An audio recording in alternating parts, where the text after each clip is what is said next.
చేసింది మన మంచికే. బతకాలంటే ఒక్క దారినా అయింది. అందరం కలిసి కూర్చుంటే ఇంకా చాలా దారులుండాయి.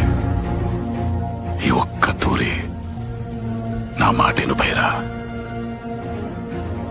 నువ్వున్నంత వరకు ఈ పుండ మీద నీ మాటే దేవరా. మాటిస్తాండా?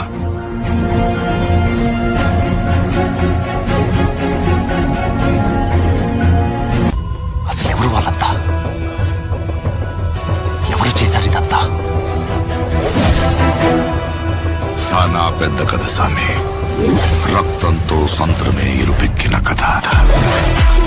మనిషికి బతికేంత ధైర్యం చాలు, చంపేంత ధైర్యం కాదు.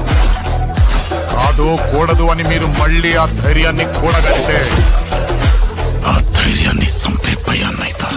దేవులను చంపాలంటే సరైన సమయమే కాదు, సరైన ఆయుధము దొరకాల. నిన్న రేత్రో పీడకలు చుండది జోగుల. సంద్రం మళ్ళీ ఇరుపెక్కి నిజంగా ఎర్ర సముద్రం అయినట్టు.